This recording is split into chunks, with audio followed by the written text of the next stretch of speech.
Okay, so let's dive into something well, it's pretty counterintuitive. We're going to talk about why being highly intelligent can actually come with some serious social roadblocks. It's a whole phenomenon called quiet rejection. And honestly, understanding it tells us a lot about how our social world really works. I mean, think about it. We're all taught the same thing growing up, right? Being smart is a superpower. We think it's supposed to get you respect, people should value your ideas, and you should be rewarded for having a sharp mind. It just feels like one of the basic rules of life. But what if that's not the whole story? What if that idea we all hold dear is actually kind of a myth when it comes to our day-to-day social lives? Yeah, so on one side you have the myth. Being smart means you're admired, respected, the whole shebang. But then there's the reality for so many people. Their ideas get ignored, they get slapped with labels like difficult or arrogant, and they face this constant, subtle, silent rejection.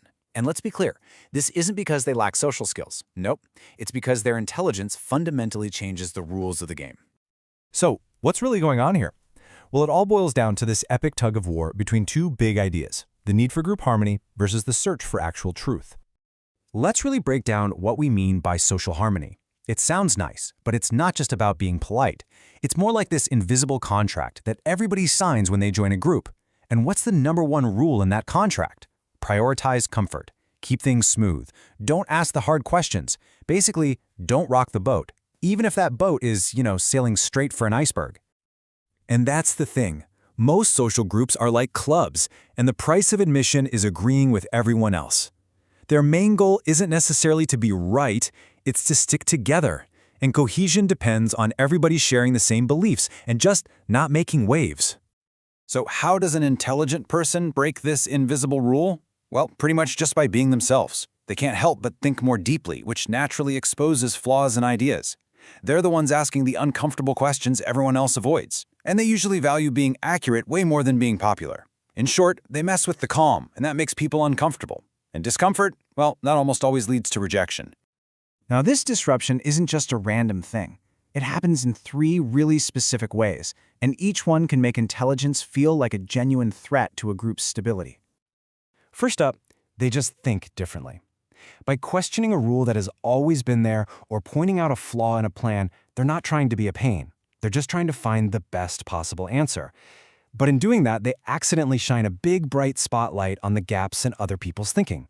This makes people feel insecure. And you know what the easiest defense against feeling insecure is? Just label the other person arrogant. Second, they tend to feel differently, or at least express it differently. Many highly intelligent people process their emotions internally. They think before they react. But for a group that bonds over big, shared emotions, that calm analysis can be mistaken for being cold or detached, like you don't care. They also might find small talk to be a total waste of time.